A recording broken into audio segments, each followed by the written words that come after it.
السلام علیکم۔ بسم اللہ الرحمن الرحیم۔ اورنگزیب عالمگیر رحمۃ اللہ علیہ ایک رات آرام فرما رہے تھے کہ کسی فریادی نے شاہی محل کی زنجیر کو ہلایا۔ یہ زنجیر اس مقصد کے لیے لٹکائی گئی تھی تاکہ جو فریادی شہنشاہ کے حضور آنا چاہے وہ زنجیر ہلا دے تاکہ شہنشاہ کو پتہ چل جائے۔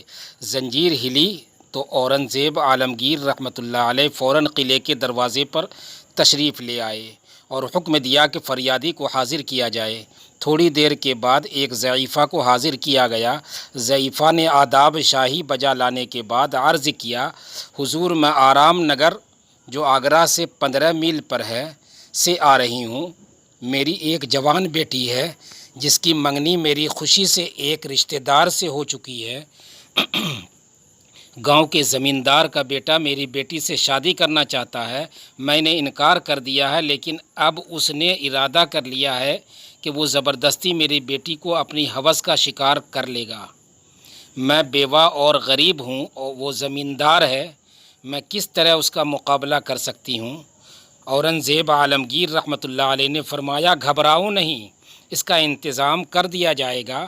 ضعیفہ نے کہا، مجھے آج خبر ملی ہے کہ آج رات وہ اپنے دوستوں کی مدد سے زبردستی میری بیٹی کو گھر سے نکال کر لے جائے گا، اور مجھے یقین ہے کہ ایسا ہو جائے گا۔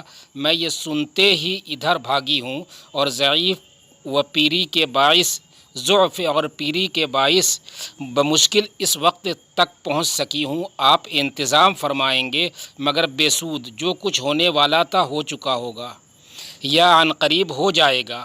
اورنگزیب عالمگیر رحمۃ اللہ علیہ نے اسی وقت حکم دیا کہ 2 گھوڑے حاضر کیے جائیں، اور پھر تھوڑی دیر میں تیاری کر کے ضعیفہ سے کچھ باتیں دریافت فرما کر حکم دیا کہ ضعیفہ کو عزت و آسائش کے ساتھ محل خاص میں پہنچا دیا جائے، اور خود مسلح ہو کر اور وزیر اعظم کو مسلح کر کے اپنے ساتھ لیا، اور گھوڑوں کو سرپٹ دوڑاتے ہوئے رام نگر کو روانہ ہو گئے۔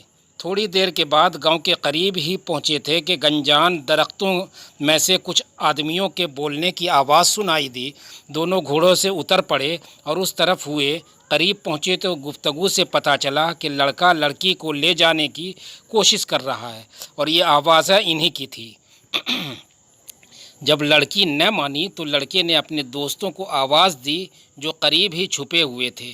آواز کے سنتے ہی وہ لوگ ادھر ادھر سے نکل آئے اور یہ حکم پا کر کہ اسے مارو، اس لڑکی پر حملہ کر دیا، اور قریب تھا کہ اس بیچاری لڑکی کو ختم کر دیں کہ شہنشاہ اور اورنگزیب اپنی تلوار سونت کر وہاں پہنچے اور بادل کی طرح گرج کر فرمایا، خبردار! اور پھر بادشاہ اور وزیر دونوں نے ان بدماشوں پر حملہ کر دیا۔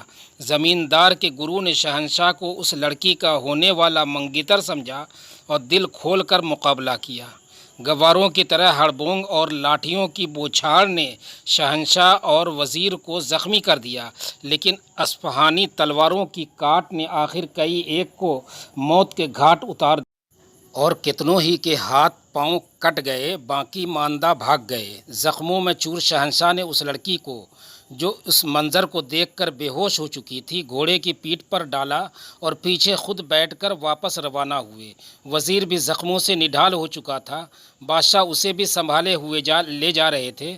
شہنشاہ آگرہ کے قلعے میں داخل ہوئے اور لڑکی کو اس کی ماں کے سپرد کیا، اور اسی وقت طبیبوں کو طلب فرمایا اور انہیں حکم دیا کہ وزیر کی مرہم پٹی کی جائے، اور ہمیں مرہم پٹی کی ضرورت نہیں، زخم خود ہی ٹھیک ہو جائیں گے۔ صبح اٹھ کر شہنشاہ نے کوتوال کو حکم دیا اور دوپہر تک رام نگر کے زخمی اور مفرور تمام آدمی، جس میں وہ زمیندار بھی شامل تھا، حاضر کر دیے گئے۔ شہنشاہ نے حکم دیا کہ ہمارے اور وزیر کی طرف سے کوئی استغاثہ ان کی ذات پر نہیں، ہم نے اپنا جرم معاف کر دیا۔ ہاں، اس مظلوم بڑھیا اور اس کی لڑکی پر جو ظلم ہوا ہے اس کی حسب قانون سزا دی جائے۔ ضعیفہ کو 500 اشرفیاں اورنگزیب عالمگیر رحمۃ اللہ علیہ نے خزانہ شاہی سے دلوائیں، اور جب اس لڑکی کی شادی ہوئی تو شہنشاہ اس شادی میں شریک بھی ہوئے۔ دوستوں، چینل کو سبسکرائب کریں، لائک کریں اور اپنے دوستوں میں شیئر ضرور کریں۔ کومنٹ میں بہترین رائے کا اظہار بھی کریں۔ شکریہ۔